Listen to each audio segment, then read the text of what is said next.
मोतिहारी, इन इलाक़ों में घर घर उर्स हो रहा है और घर घर कब्रें बन रही हैं।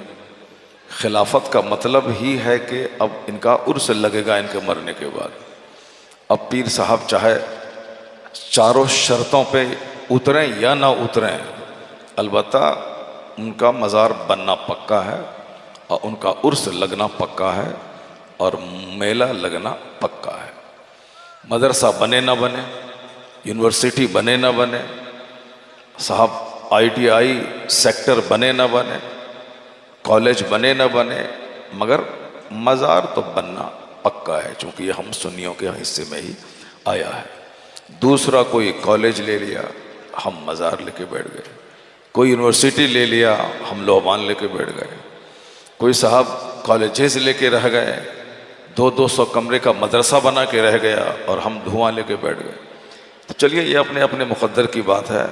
ये दुनिया में जो मेहनत करेगा, मुशक्क़त करेगा, तो कौम धुआं से ज़िंदा नहीं रहती है, कौम किताब से ज़िंदा रहती है, कौम तालीम से ज़िंदा रहती है, कौम एजुकेशन से ज़िंदा रहती है। अगर तारीख़ मिल्लत वो लोहबान जलाने वाले अगर पीर साहब होते तो उनका बेटा कभी एक ज़बरदस्त हाफिज़ कारी आलिम नहीं बनता। चूँकि ये इनकी मौजूदगी बताती है कि इनके बाप के सीने में दीन का दर्द था। उनको मज़हब अहले सुन्नत व जमात की तरवीज व इशाअत की फ़िक्र थी। मसलके आला हज़रत की खिदमत घर घर करने और पैगाम घर घर पहुँचाने का एक जज्बा था। उसी जज्बे का एक छोटा सा मुजाहरा उनके बेटे की सूरत में हो रहा है। अल्लाह तबारक व तआला तारिक़ मिल्लत को करवट करवट कब्र में राहत पहुँचाए, उनके दर्जात को अल्लाह बुलंदी अता फरमाए। मैंने उनके दर्जात की बुलंदी की दुआ की है और यही हमारे बुज़ुर्गों ने सिखाया है। हम जब अजमेर मुअल्ला जाएँ, वहाँ जाके ये ना बोलें कि ख्वाजा बाबा बेटा दे दीजिए, ख्वाजा बाबा मकान दे दीजिए। तरीक़ा ये है कि ख्वाजा बाबा जहाँ आराम कर रहे हैं उनकी कब्र मकाम मुस्तजाब है, वहाँ दुआ कबूल होती है। आला हज़रत रज़ी अल्लाह ताला अन्हु ने कहा है कि मिना, मुज़दलिफ़ा, अरफ़ात, मुस्तजार और हतीम, बाब काबा, सफ़ा, मरवा, मीलैन अख़सरैन, बक़ी, उहद, ये सब मकामात मुस्तजाबात हैं जहाँ दुआएँ कबूल होती हैं। लेकिन ये सारी जगहें अरब शरीफ में, इंडिया में नहीं है। मगर आला हज़रत ने अपने वालिद की इन तमाम जगहों के आगे एक जगह का इशारा किया कि हिंदुस्तान में एक जगह है रोज़ा-ए गरीब नवाज, जहाँ दुआ कबूल होती। सुभान अल्लाह, सुभान अल्लाह, जहाँ दुआ कबूल होती ही होती है। मैं कहता हूँ कभी कभी कि 1,00,000 कव्वालियाँ एक तरफ और जो 1,00,000 कहानियाँ गढ़ते हैं वो एक तरफ, रज़ा का ये फतवा एक तरफ है। इस फतवे को सुनने के बाद गरीब नवाज के रोज़े अनवर की हाज़िरी का जज्बा बेचैन हो जाता है कि हम मिना, मुज़दलिफ़ा, अरफ़ात नहीं देखे, कम से कम अजमेर तो जा सकते हैं। आला हज़रत ने कहा वहाँ दुआ कबूल होती है। यह बिल्कुल तजर्बे से साबित है, दुआ कबूल होती ही होती है। अब वहाँ जाने के बाद ये नहीं कहना है कि बाबा बेटा दे दीजिए, बेटी दे दीजिए। अच्छा, ये और बात है कि गरीब नवाज जिंदा है, अपनी कब्र में है, अल्लाह के वली मरते नहीं हैं, तो जिंदों से मदद मांगी जा सकती है, कानूनन जायज़ है। लेकिन आला तरीक़ा ये है कि गरीब नवाज के वसीले से अल्लाह रब्बुल इज़्ज़त से दुआ मांगी जाए। इलाही गरीब नवाज की तुरबत पुरनूर का वास्ता है, तू मुझे इल्म दे दे। गरीब नवाज की आरामगाह का वास्ता है, तू मुझे बेटा दे दे। गरीब नवाज की खिदमत दीनिया का वास्ता है, तू मुझे सामने वाला प्लॉट अता कर दे। गरीब नवाज के वसीले से दुआ मांगे, अल्लाह रब्बुल इज़्ज़त से दुआ मांगे, उस हदीस पर भी अमल हो जाएगा। आका फरमाते हैं जूते का तिस्मा भी टूट जाए तो अपने रब्बे करीम से मांगा करो। शिर्क की सारी जड़ें कट जाती हैं यहाँ जब हम अल्लाह के वलियों की कब्र का वसीला अल्लाह को देकर अल्लाह से भी मांगते हैं। मगर बहुत सारे जोहला वो करते क्या हैं, 1,00,000 वली हैं तो सबसे मदद मांगते हैं। छज्जू बाबा अलमदद, मुराद बाबा अलमदद, डब्बू बाबा अलमदद, फाना बाबा अलमदद, तौसीफ मियाँ अलमदद, असजद मियाँ अलमदद, तक़ीर मियाँ अलमदद। ये जो है अच्छा नहीं है। इस पर दूसरे लोगों को तनकीद करने का मौका मिल जाता है। और ऐसा नहीं कि सारे लोग गरीब नवाज हो जाएं, सारे लोग आला हजरत हो जाएं, सारे लोग गौसे आज़म हो जाएं। कुछ फ़र्क तो होना चाहिए। गौसे आज़म सारी वलियों के सरदार हैं। गरीब नवाज हिंदुस्तान के सबसे बड़े दाई कबीर मुबल्लिग़ आज़म हिंदुस्तान है। तो हर वली को उसके खाने में रखना चाहिए। और जब सबसे उठते बैठते चलते फिरते मदद नहीं मांगनी चाहिए, उनके लिए दुआ करनी चाहिए कि अल्लाह ताला उनके दर्जात बुलंद करे, अल्लाह ताला उनकी कब्र को मरजाए खलाइक बना दे, अल्लाह उनकी कब्र को मकाम मुस्तजाब बना दे। वो तो गैर मुस्लिम लोग हैं। सूरज को देखा बाप मदद कीजिए, चांद को देखा मदद कीजिए, पत्थर को देखा मदद कीजिए, दरख्त को देखा मदद कीजिए, जानवर को देखा मदद कीजिए। अब सब से मदद मांगता है वो। अब किस किस की मदद मांगेगा? जिसमें शक्ति देखता है थोड़ी सी, उसी को मददगार समझता है। पत्थर के सामने, छुचंदर के सामने, बंदर के सामने, नदी के सामने, नाले के सामने, गाय के सामने, सांप के सामने, चोटी के सामने, क्या नहीं है उसके यहाँ? किसको खुदा नहीं बना डाला इन लोगों ने? कहीं देखिए हाथी को पूछता है, कहीं लोग गाय पूछते हैं, कहीं छुचंदर पूछते हैं, कहीं लोग सांप पूछते हैं, कहीं लोग पहाड़ के सामने हाथ जोड़ के खड़े हैं, कहीं सूरज के सामने, कहीं चांद के सामने, कहीं आसमान के सामने, किसी आदमी के सामने। सब बैल को लेके घूम रहा है कि ये बैल तकदीर बताता है। यानी किस किस के सामने ये पेशानी जलील नहीं होती। जहां देखा, जिसको देखा, थोड़ी सी ताकत उसमें देखी, उसी के सामने झुक गया।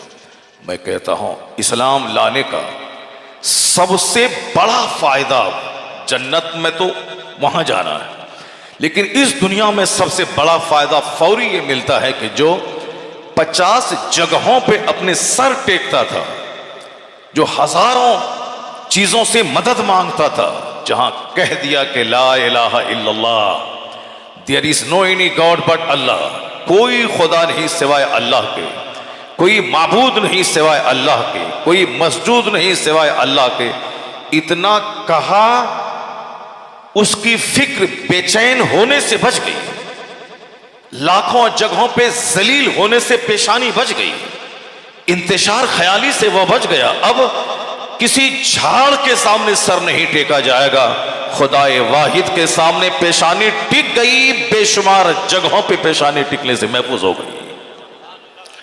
ये इस्लाम लाने का सबसे बड़ा बेनिफिट है कि आदमी चूंकि अशरफुल मखलूकात है, आदमी सबसे सुपीरियर है, आदमी तो फरिश्तों से भी अफजल है। फरिश्ते के पास शहवत नहीं है, मगर इंसान के पास शहवत है। जिसके पास गुनाह करने की ख्वाहिश हो, उसके बाद वह गुनाह से बच जाए, ये कमाल की बात है। फरिश्ते नूरी मखलूक हैं, उसके पास गुनाह की चाहत ही नहीं है। इसलिए तमाम मखलूक में सबसे अशरफ ये इंसान है। इसको गुनाह की ख्वाहिश है, खाने की ख्वाहिश, सोने की ख्वाहिश, औरतों से मिलने की ख्वाहिश, सोना चांदी जमा करने की ख्वाहिश, ढेर लंबी जिंदगी गुजारने की ख्वाहिश। ये सारी ख्वाहिशात का मजमुआ इंसान के सीने में है, यानी तमाम ख्वाहिशात इसके सीने में मौजूद है। लेकिन उसके बावजूद ये अपने आप को ज़िना से बचाए, अपने आप को शराब से बचाए, अपने आप को माले हराम से बचाए, अपने आप को गुनाहों से बचाए, अपने आप को दुनिया की चाहत से बचाए। ये अगर बचा लिया तो फिर इसका मकाम फरिश्तों से अफजल हो जाता है। क्योंकि फरिश्ते नूरी मखलूक हैं, वो खाते पीते नहीं हैं, उनको शादी की ख्वाहिश भी नहीं है। अगर खाते पीते नहीं हैं और फिर वो हराम से बचते हैं तो कोई ताज्जुब की बात नहीं है, नूरी मखलूक है वो। क्योंकि खाना पीना ही नहीं, खाना पीना तो इंसान को है। अब जब इनको भूख लगती है, सामने हराम का पैसा है, मगर ये इंसान भूखा रहता है मगर हराम के करोड़ों रुपए पे थूक देता है, तब फरिश्ते भी इसकी इस कैफियत पे रश्क करने लगते हैं कि सामने मौजूद है, मगर अल्लाह से डरते हुए इन्होंने हराम को तर्क कर दिया। ये है ख्वाहिशात है मगर अल्लाह के डर से छोड़ दिया।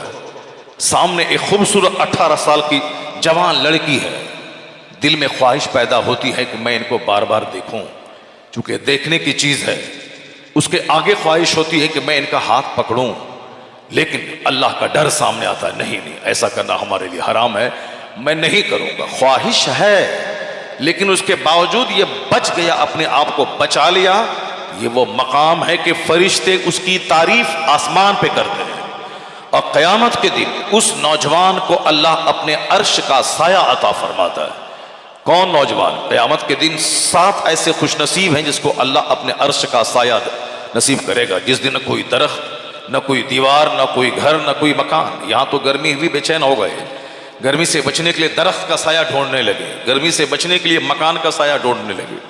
मगर क़यामत का दिन जो 50,000 साल का एक दिन होगा, वहां कोई साया नहीं होगा। सारे दरख्त मिस्मार कर दिए जाएंगे, सारे पहाड़ रुई के गाले की तरह उड़ेंगे, जमीन परपट मैदान हो जाएगी, कुछ नहीं होगा वहां, सिर्फ अल्लाह के अर्श का साया होगा, अल्लाह के अर्श का साया। उस साये में जगह जिन खुशनसीबों को मिलेगी, उस खुशनसीब में एक खुशनसीब वो है रजुलुन दाअत हो इमरातुन ज़ात मनसबियों व जमाल काल इन्नी अखाफुल्लाह, यानी वह शख्स जिसको ऊंचे खानदान की खूबसूरत औरत दावत ज़िना दे, लेकिन वो ऊंचे खानदान के ज़ात मनसबियों व जमाल। तवाइफ के कोठे पे जो औरतें रहती हैं वो तो जलील कीड़े से बदतर हैं, वो सिर्फ सज धज कर अपने चेहरे को मेकअप करके आने वाले ग्राहक को दावत देती है, वरना अंदर से सर से लेके पांव तक उसका पूरा जिस्म बीमारी का मजमुआ होता है। जो उसके करीब चले जाए उसकी नस्लें तबाह हो जाए। आज एड्स दुनिया में बढ़ रहा है तवाइफों के पास जाने की वजह से। आज आदमी नामर्दी का मरीज हो रहा है उन तवाइफों के पास जाने की वजह से। एक शख्स इसी बिहार का खुद मरा, उनके 2-3 बेटे मर गए, सब संक्रमित हो गए, यानी वह एड्स का मसमूम कीड़ा पूरे घर को तबाह बर्बाद करके रख दिया। चूंकि उनके पास हजारों तरह के लोग जाते हैं, तो इस हदीस पाक में उन तवाइफों फाहिशा औरत का जिक्र नहीं है जिसका पेशा है अपनी इज्जत बेच करके 2 रुपए कमाना। कहते हैं कि रजुल दाअत हो इमरातुन ज़ात मनसबियों व जमाल, यानी वह मर्द जिसे ऊंचे खानदान की खूबसूरत औरत दावत दे, ऊंचे खानदान की पर्दे में रहने वाली खूबसूरत औरत जिसकी तरफ अक्सर लोगों का मैलान हो जाता है, क्योंकि उनका पेशा ये नहीं है। अब अगर वो उनको दावत ज़िना दे मगर उसके बावजूद ये कहे कि इन्नी अखाफुल्लाह, मैं अल्लाह से डरता हूं, ऐसा कदम नहीं उठाऊंगा क्योंकि ये काम बहुत मुश्किल है, करोड़ों में कोई इस काम से बच सकता है उस घड़ी से कि ऊंचे खानदान की खूबसूरत औरत उनको ज़िना की दावत दे और ये अपने आप को बचा ले, क्योंकि ये काम मुश्किल है। इसलिए हुजूर फरमाते हैं कि अल्लाह उस नौजवान को क़यामत के दिन अपने अर्श का साया नसीब फरमाएगा। अल्लाह ताला क़यामत के दिन उस नौजवान को अपने अर्श का साया नसीब करेगा, क्योंकि दुनिया में ये इन्होंने बहुत मुश्किल काम किया है, अपने ऊपर कंट्रोल किया है, सब्र और ज़ब्त से काम लिया है, इसलिए इसका इनाम भी बहुत बड़ा होना चाहिए।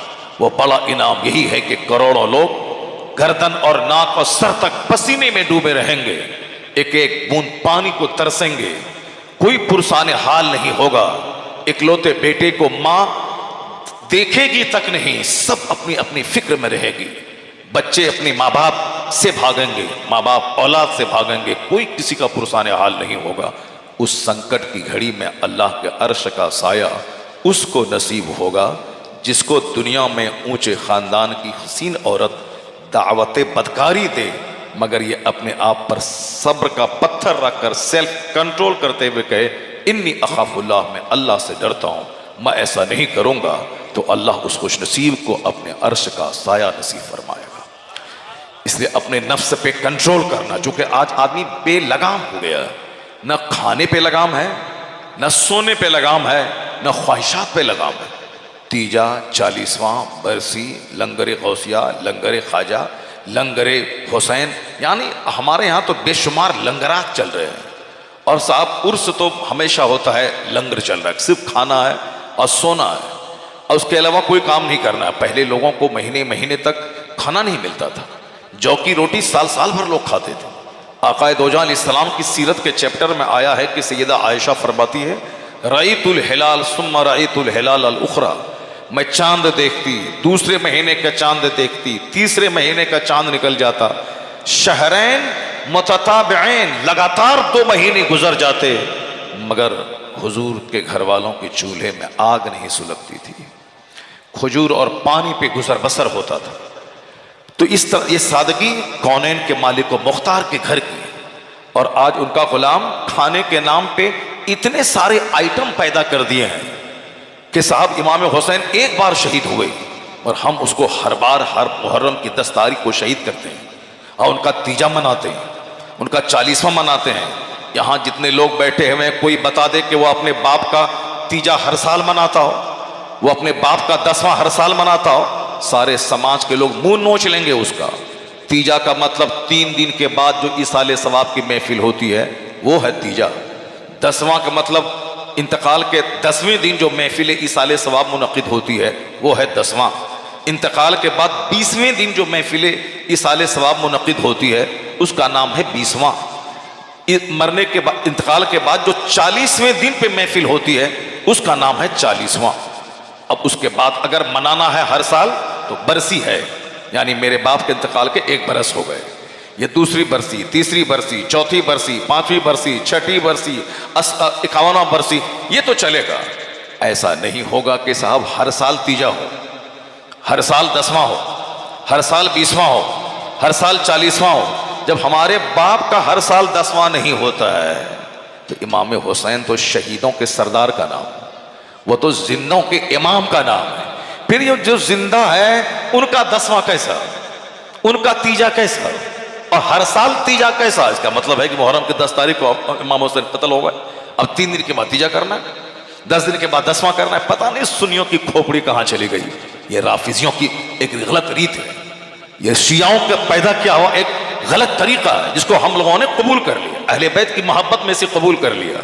अहले बैत की मोहब्बत में कोई बोलने की हिम्मत नहीं किया। क्या अहले बैत की मोहब्बत ये है कि इमाम हुसैन को हर बार 10 तारीख को फर्जी करबला में दफन किया जाए? हर साल वो शहीद होते, वो तो एक बार शहीद हुए, हमेशा के लिए जिंदा हो गए। और हुसैन आजम जिंदा है। ला तक़ूलू लिमन युक़्तलू फ़ी सबिलिल्लाह अमवात, जो अल्लाह की राह में कत्ल किए गए उसे मुर्दा मत को, वो जिंदा है। तो फिर जिंदों का तीजा कैसा, जिंदों का 10वां कैसा, जिंदों का 20वां कैसा? मैंने एक फिक्र दी है, ऐसा नहीं कि साहब मैं कह रहा हूं कि ये हराम है करना, ऐसा नहीं करना चाहिए, मगर एक फिक्र दे रहा हूं कि साहब लोग सोचे समझे बगैर क्या कर रहे हैं। रोजाना इमाम हुसैन की महफिल हो, रोजाना कुरान ख़वानी हो, रोजाना इसाले सवाब की महफिल मुनक़िद हो, रोजाना उनकी शान शहादत डेली बयान किया जाए, कोई हर्ज की बात नहीं, मगर तीजा के नाम पे नहीं, 10वां के नाम पे नहीं, 40वां के नाम पे नहीं, हुसैन के नाम पे डेली महफिल हो, रोजाना आदमी कुरान पाक पढ़ के उनकी रूह को सवाब पहुंचाए। लेकिन 10वां तीजा ये राफिजियों का दिया हुआ है, और सुन्नी उसका तरीका अपनाएगा जो सिद्दीक़ अकबर को गाली देता हो, जो फारूक आजम को मोमिन नहीं समझता हो, जो उस्मान गनी की तौहीन करता हो, जो सैयदा आयशा सिद्दीक़ा रज़ी अल्लाह ताला अन्हा, जो हम मुसलमानों की करोड़ों माएँ जिनके पाँव की धूल पे कुर्बान, उस मुक़द्दस माँ को गाली देता हो, उसके नाम पे फिल्में बनाता हो, हम उसके तरीके को कबूल कर लें, ऐसा कभी नहीं होगा। सिद्दीक़ अकबर सारे सहाबा में सबसे अफजल है। हजरत मौला अली उनके पीछे 2 साल तक नमाज पढ़ते रहे, अब मौला अली ने उनको अपना इमाम माना। हजरत उमर फारूक के पीछे 10 साल मौला अली नमाज पढ़ते रहे, उमर फारूक इमाम, हजरत मौला अली उनका मुख्तदी। हजरत उस्मान गनी उनके साढ़ू भी हैं, हजरत उस्मान गनी खलीफा सोम हैं, उस्मान गनी मौला अली के इमाम भी हैं।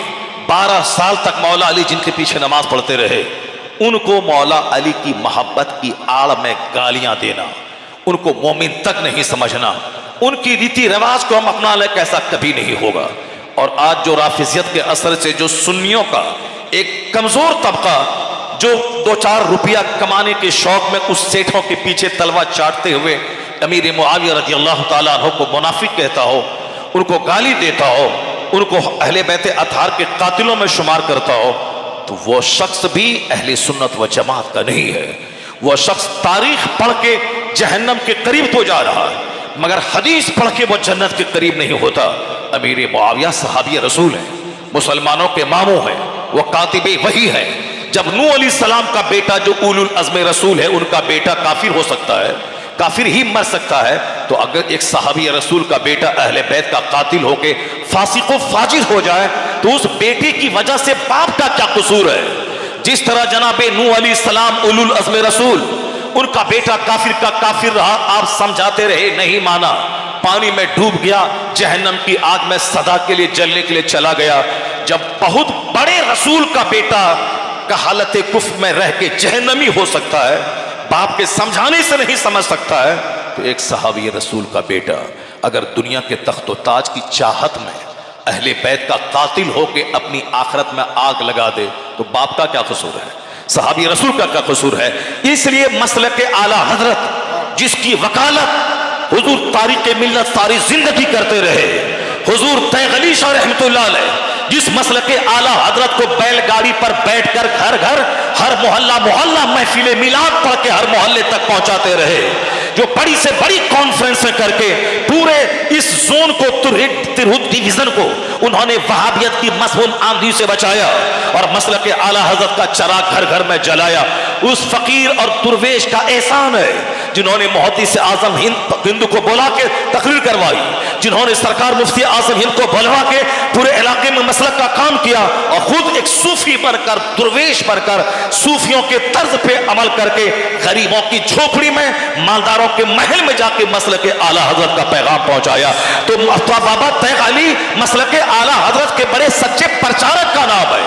अल्लाह ने उसे इस वैशाली की जमीन से उठाकर वो शोहरतों के आसमान पे पहुंचाया है पूरे हिंदुस्तान में कि हम लोग केरला जाते हैं, वहां बाबा तैग अली का बोर्ड लगा रहता है, हम लोग कर्नाटक जाते हैं, वहां वैशाली के किसी आभी के बाबा फैजान तैगी का बोर्ड लगा रहता है, छत्तीसगढ़ में फैजान तैग अली के नाम पे कॉन्फ्रेंस हो रही है, बंबई में अभी दावत आई कल परसों कि बाबा तैग अली के नाम पे एक मजलिस हो रही, आपको मैं दावत देता हूं। मैंने कहा इत्तेफाक से मैं खाली नहीं हो साहब, बाबा तैग अली एक दुर्वेश का नाम था, वो वैशाली की जमीन से उठा, मसलक आला हजरत की खिदमत किया, अल्लाह ने इतनी बुलंदी दे दी कि आज हिंदुस्तान के सारे स्टेट्स में छाए हुए हैं। अब तैगी सिलसिला एक हिंदुस्तान का एक बड़ा सिलसिला है, तो हम लुच्चो लफंगों की नहीं माने, बाबा तैग अली की माने कि जिसने मसलक अहले सुन्नत मसलक आला हजरत का प्रचार किया है, इसलिए आज कोई नया मसलक लेके आ जाए हम उसे उसके चेहरे पे मार देंगे। बाबा तैग अली ने जो मसलक अपनाया हम उसे अपना लेंगे।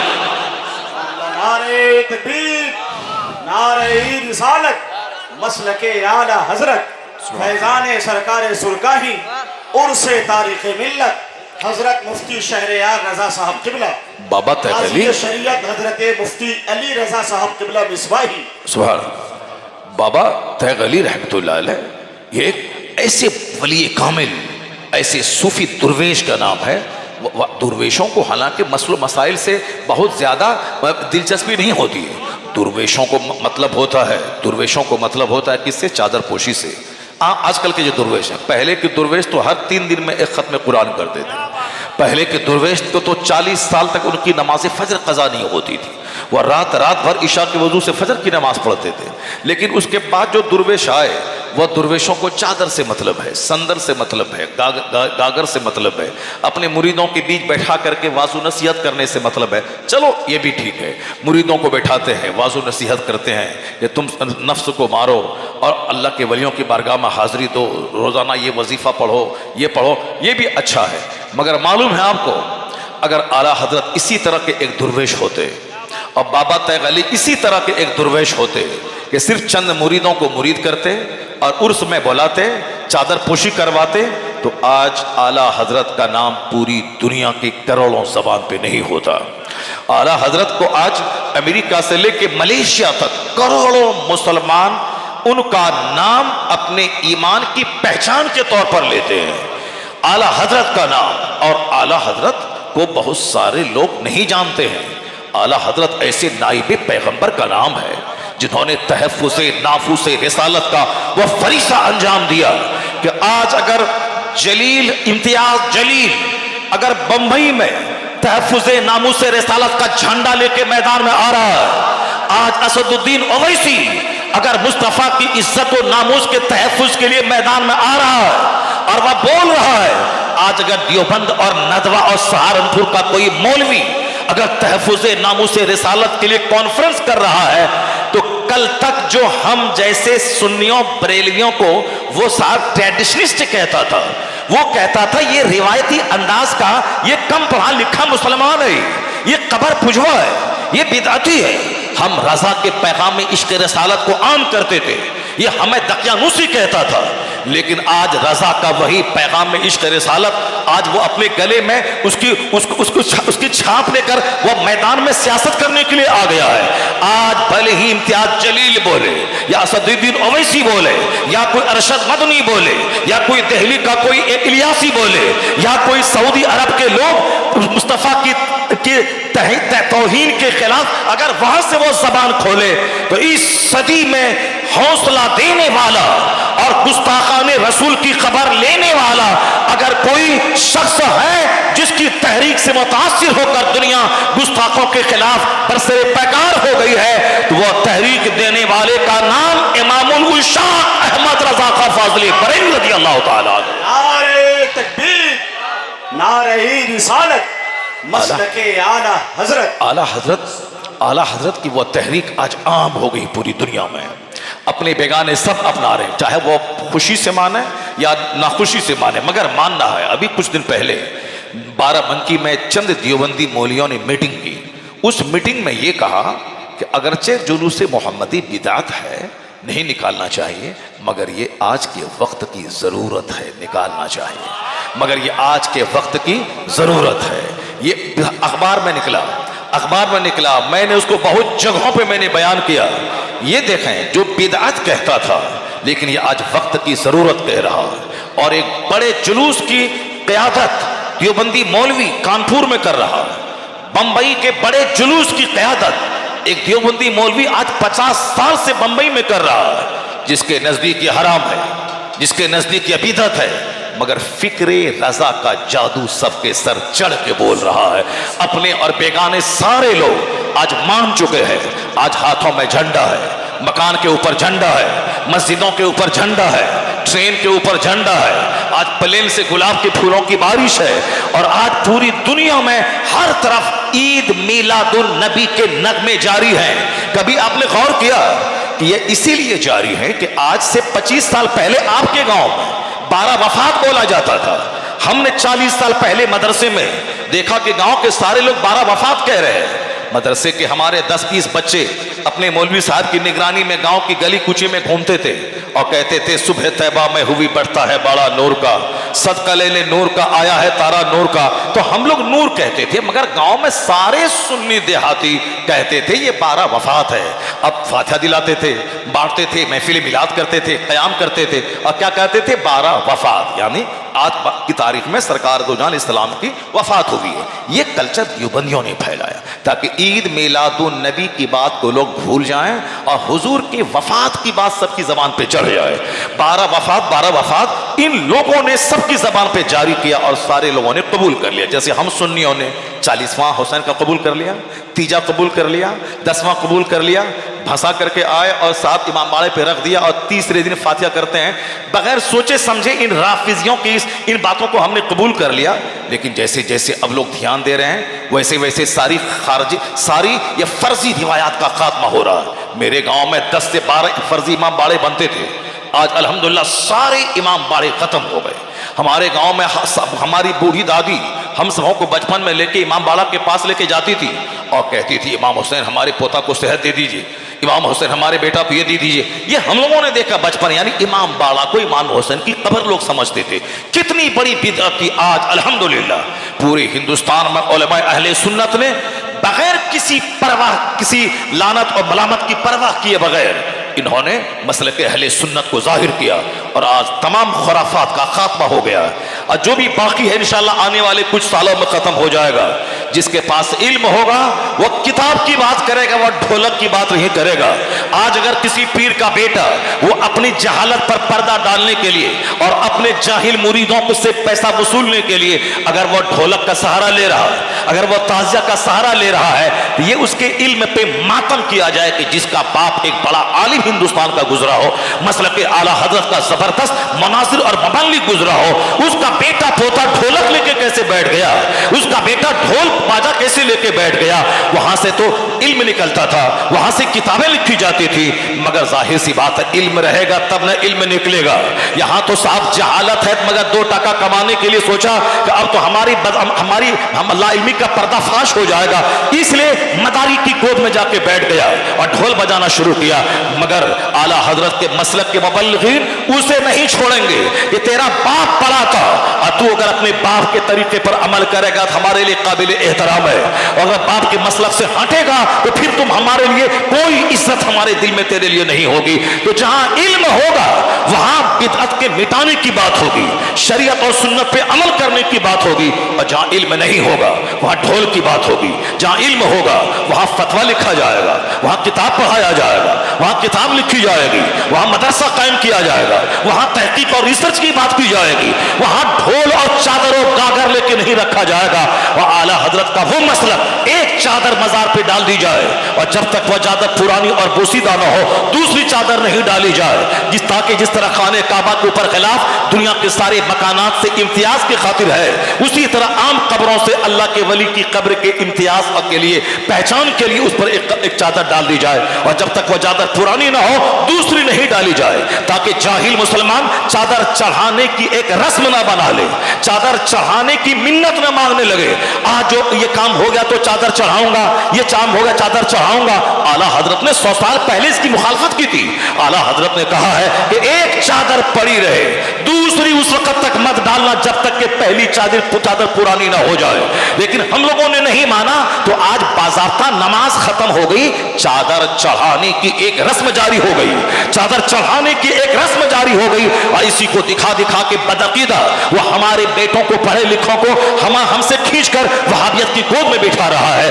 आज जरूरत है कि जिन चीजों को मिसाल देकर साहब वो वहाबी हमारे बच्चों को छीन रहा है, अगर वह मसलक के खिलाफ है उन चीजों को मिटा दिया जाए, उसको बंद किया जाए और बताया जाए कि कब्र को सजदा करना हराम, तुम आज बोलता है मेरे इमाम ने 100 साल पहले कहा है। कब्र का तवाफ हराम, तुम आज बोलता है मेरे इमाम ने 100 साल पहले कहा है। चादर चढ़ाने की रस्म को तू एक बिदअत और जाहिलाना रस्म आज कहता है, मेरे इमाम ने 100 साल पहले इसको जाहिलाना रस्म कहा है। एक चादर पड़ी रहे। तो मैं ये कहना चाहता हूं आला हजरत मुजद्दिदुल बिदअत का नाम रही है।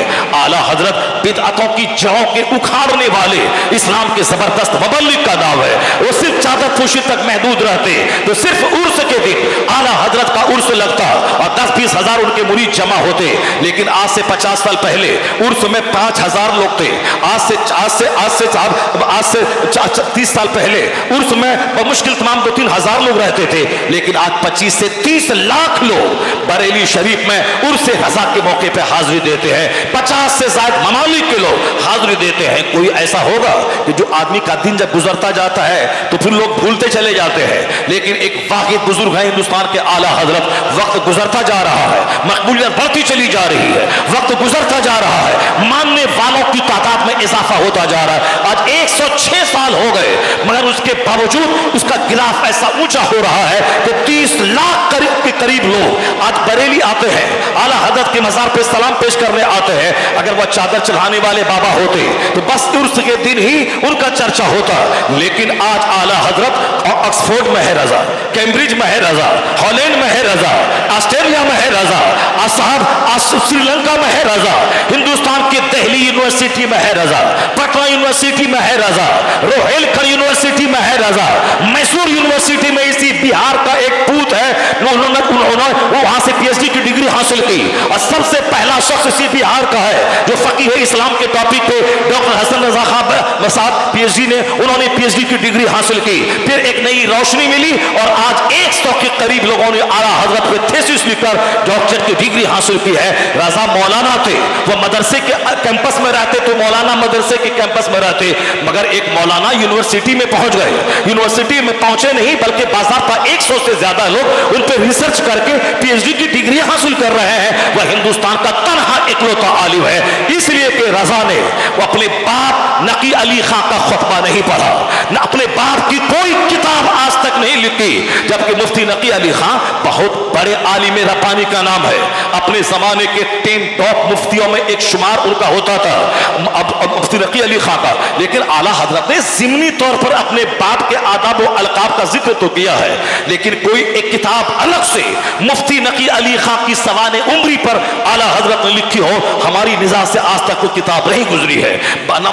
आला हजरत के दादा रजा अली खां वो आलिम भी थे। ये जो खुतबे इल्मी हर गांव देहात में, हर मस्जिदों में खुतबे इल्मी है, वो आला हजरत के दादा के शागिर्द हसन इल्मी की लिखी हुई वो किताब है, और उस पर तकरीज आला हजरत के दादा की है। तो आला हजरत के दादा बड़े आलिम भी थे और दुर्वेश भी थे, बाकरामत वली थे, मगर आला हजरत की कोई तसनीफ नहीं मिलती जो अपने दादा की शख्सियत पर उन्होंने कोई किताब लिखी हो ताकि लोग दादा की बुनियाद पर मुझे पहचाने। आज किसी का बाप मर जाता है तो दूसरों को पैसे दे के किताब लिखवाता है ताकि लोग जाने कि हमारे बाप कितने बड़े आलिम थे, कि अपने दादा के नाम पे अपना तो लिखना तो जानता नहीं है, वह दूसरों को पैसे दे के लिखवाता है ताकि मेरे दादा के नाम पे कोई किताब लिखे, उसका प्रचार हो, लोग उसको जाने।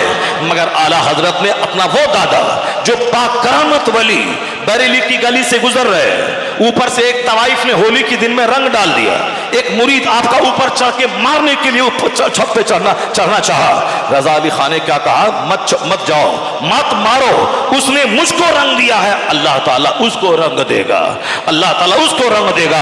इधर बोलना था कि ऊपर से वह तवाइफ नीचे आई और हजरत के पांव पे गिर गई, तौबा इस्तिगफार करने लगी। वह हिंदू थी, कलमा पढ़ के मुसलमान बन गई।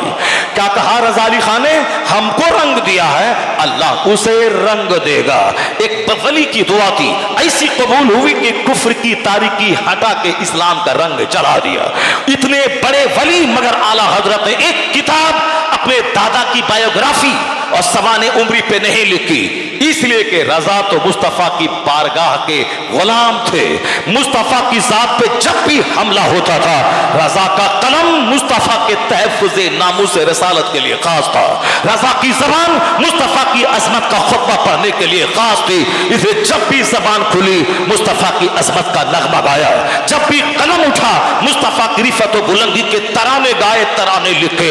इस तरह नबी नबी नबी किया, 1000 किताबें लिखी, इस्लाम पर होने वाले हमले का जवाब दिया, पैगंबर आज़म अलैहिस्सलाम की इज्जत पे होने वाले तमाम हमलों का सीना सफर होकर वो जवाब दिया है कि आज पूरी दुनिया में रजा का ये कारनामा इस कदर फैल गया कि अमेरिका में इल्म गैब के टॉपिक पे मुनाजरा होगा, हथियार अहमद रजा की लाइब्रेरी से जाएगा।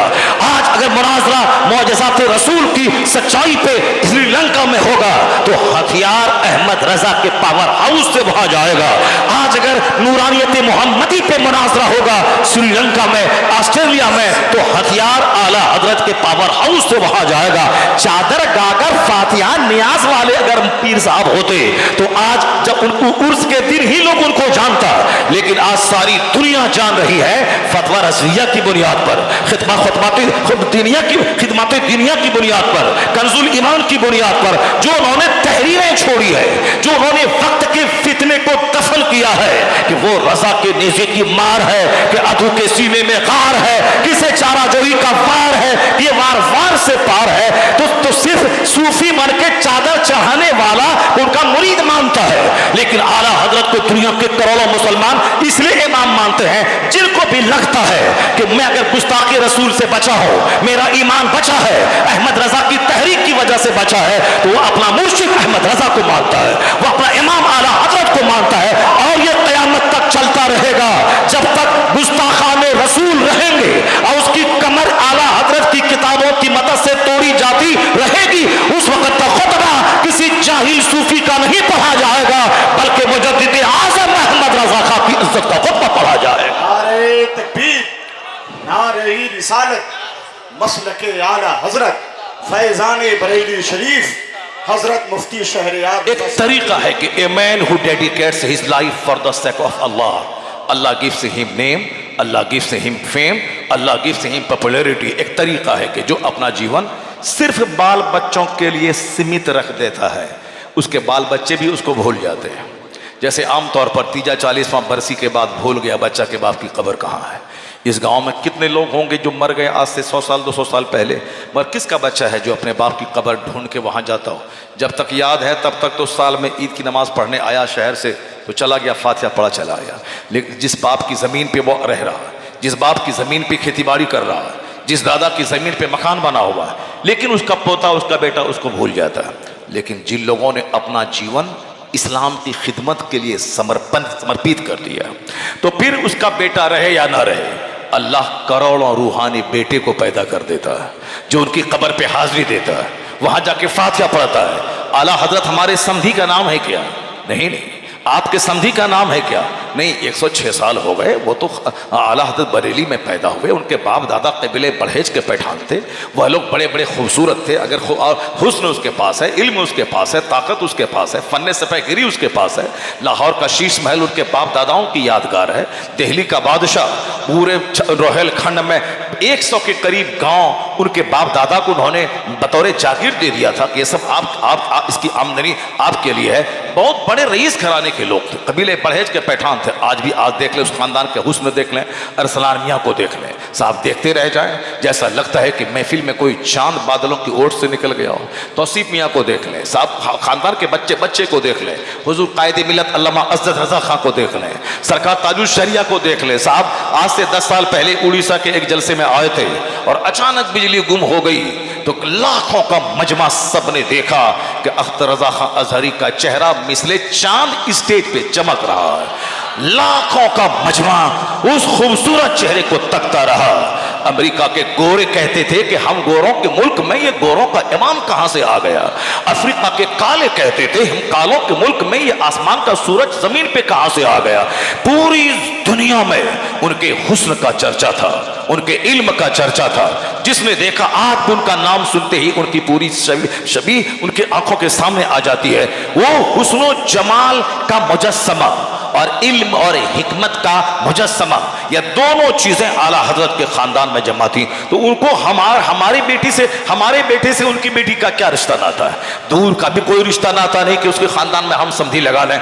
वह लोग तो हुस्न जमाल इल्म एतबार इज्जत मर्तबे के एतबार से बहुत बड़े हैं। लेकिन बिहार से कई हजार बसें उर्से रज़वी के मौके पे बरेली जाती है, सिर्फ बिहार से। इसलिए जितने लाख लोग वहां जाते हैं उसमें से एक नुमाया नाम बिहार, बंगाल, उड़ीसा का होता है। भले ही कुछ लोग उत्तर प्रदेश के वो बिहारी के नाम पे अपने दिमाग में बहुत सारे फितूर को पाले, वह पाले अपनी जगह। हमारा ये सबसे एकलौता आलिम दीन हाफिज कुरान और हिंदुस्तान का एकलौता वो आलिम है जो नसर में नहीं नज़म में आला हजरत की पूरी बायोग्राफी को लिख दिया हो, वह महबूब गौहर की जात है। और पूरे हिंदुस्तान में आज से 50-70 साल पहले आला हजरत का एक खलीफा था महमूद जान साहब अजाम जोधपुर गुजरात के, उन्होंने लिखा था। मगर तफसील और डिटेल्ड में 2500 अशार से ज़ायद आला हजरत की मुकम्मल बायोग्राफी को नस्ल की शक्ल देने वाला अगर कोई एकलौता मुसन्निफ है तो वो बिहार की सरजमीन का महबूब गौहर है, जिन्होंने पूरे हिंदुस्तान का नाम फख्र से ऊंचा किया है। इन्होंने कहा कि सबसे पहले मुजद्दिद का लक़ब आला हजरत को बिहार की सरजमीन से मिला है, बिहार के राजधानी पटना से मिला है। और ये भी सुन ले, सबसे पहला स्कॉलर जो आला हजरत पे पीएचडी की डिग्री हासिल किया हो वो इसी बिहार का, इसी वैशाली और सीतामढ़ी जोन का डॉक्टर हसन रजा खां पीएचडी की जात है। इसलिए अगर वहां के लोग अगर दिमाग में कुछ पालते हैं बिहारियों के ताल्लुक से तो उनको शैतानी ख्याल समझ करके हटा देना चाहिए और सच्चाई मानना चाहिए कि कोई अरबी और अजमी एक दूसरे पर फौकियत नहीं रखा। इस्लाम का फॉर्मूला है ला फदला ले अरबिय्यिन अला अजमी वला ले अजमिय्यिन अला अरबी वला ले अबयद अला अस्वद वला ले अस्वद अला अबयद इल्ला बित्तक़वा। अक़ल इस्लाम ने कहा था there will be no any superiority for an Arab over an Arab, for a white man over a black man. यानी अब इस्लाम आ गया है, किसी अरबी को अजमी पर कोई फौकियत नहीं, किसी काले को गोरे पर कोई फौकियत नहीं। कहां अरब कहां अजम। अजम में तो अरब के अलावा जितनी जगह है सब अजम कहलाती है, सारे लोग अजमी कहलाते हैं। अरबियों को बड़ा फख्र था अपनी फसाहत पे और अपने जाहिलाना शायरी पे बड़ा नाज था कि हम फसीह हैं, तहजीब तमद्दुन के मीनार पे, ऊंचे मीनार पे हम फाइज हैं। पर हुजूर ने कहा नहीं,